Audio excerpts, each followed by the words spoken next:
Hey folks, welcome to the channel. I'm Don. This is Rockin' the Country. Sometimes I just smile before I get on set. Sometimes just as I sit down and see what the title is. In this case, it's both. I haven't done a Faron Young reaction in quite a while.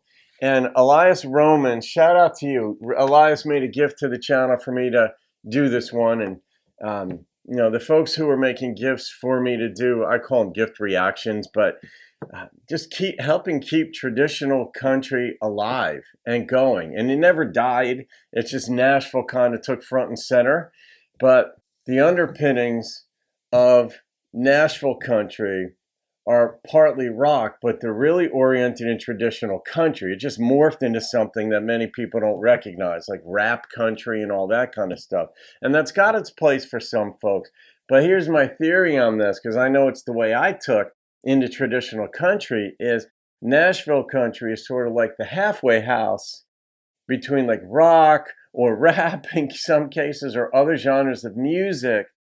And then people sort of develop a bit of a sensitivity or sensibility about the storylines in traditional country. And then they can start to get into the instrumentation.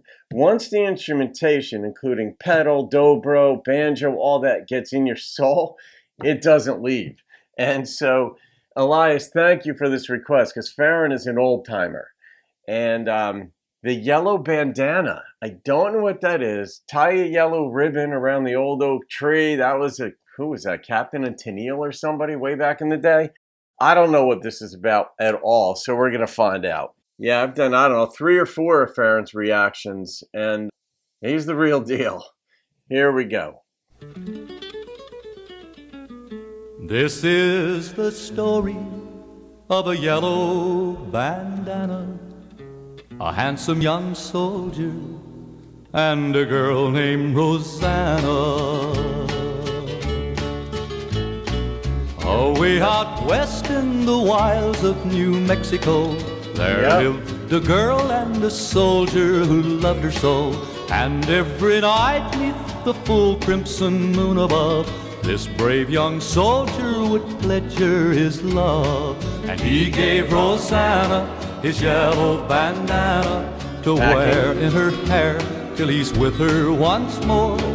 He gave Rosanna his yellow bandana, mounted his pony, and rode off to war. His orders came and he had to ride west again. Seems that Apaches were causing unrest again. He kissed Rosanna goodbye as he rode away, promising this time he'd come back to stay. And he gave Rosanna his yellow bandana to wear in her hair till he's with her once more. He gave Rosanna his yellow bandana, mounted his pony, and rode off to war.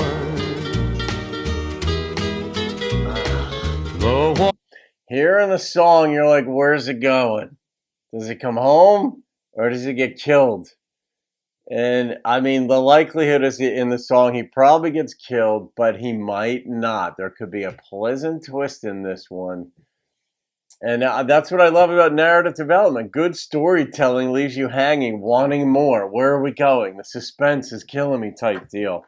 War was over and he came back home and found that the Apaches had burned the whole village down. And neath the tree where he last kissed Rosanna, oh shit, draped on a cross was his yellow bandana. He gave Rosanna his yellow bandana to wear in her hair till he's with her once more. He gave Rosanna his yellow bandana, mounted his pony, and rode off to war. He gave Rosanna his yellow bandana to wear in her hair till he's with her once more. He gave Rosanna his yellow bandana. Ugh. Nowadays, in this era of instant communication, you know what's going on. And if somebody doesn't get back to you right away according to their normal habit, like with texting nowadays, some people are quick to get back to you immediately. And if they don't, it's like, well, once in a while, maybe they're in a meeting or they're swimming and they're not near their phone. But for the most part, you get to know people's habits, where they're at, whether you should worry or not. And in times where the communication was not immediate, it was just a time where you just, I don't know if you worried a lot more or if you, psychologically, you just adjusted because that's the time in which you're born. Your expectations are different. You don't expect to hear from someone. You would send letters. Back then, it might have been Pony Express. They'd get their days, weeks, months later. And then you'd get a response and you'd wait. But those letters carried so much weight because they were so rare.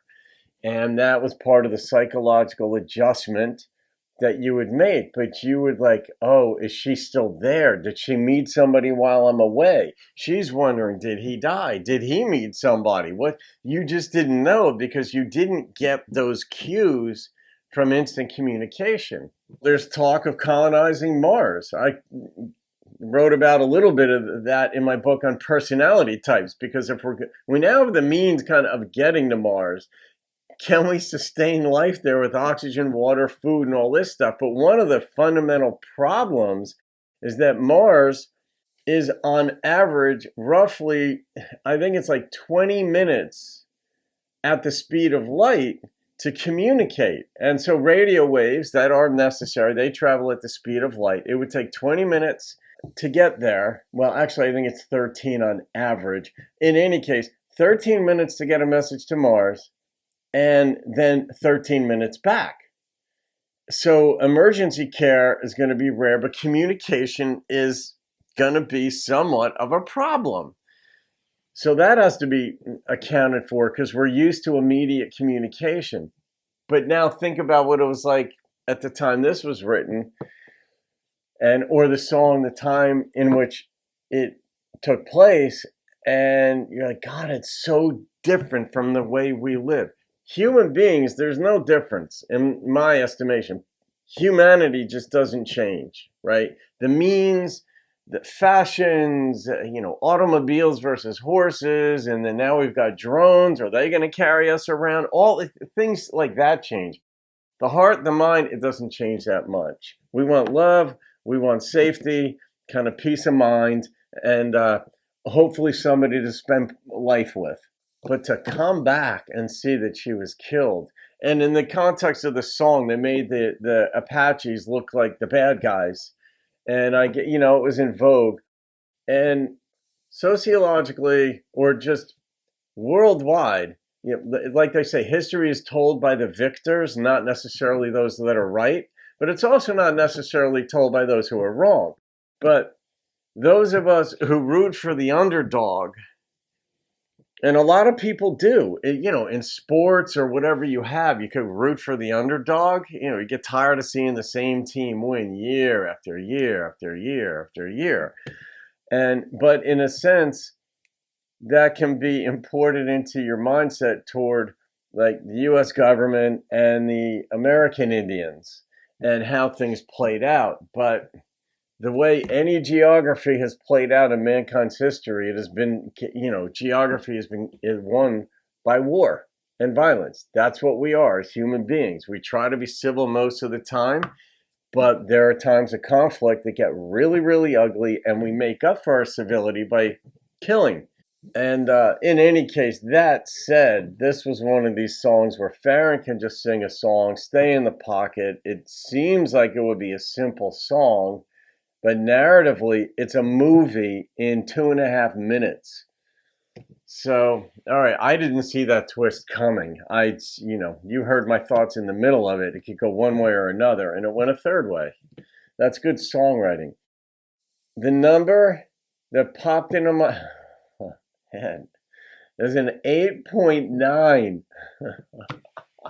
So, Jeff Cather, maybe you're on your way. I don't know. I haven't seen you much these days. I think you're pretty busy. I hope things are well. But Montauk Ed, you now have to oversee a search for moi in Zimbabwe. So anyway, good luck finding me. All right, guys. Elias, thank you again, my friend. That That was a hell of a story. Have a great day. I'll see you on another video. Keep rocking the country.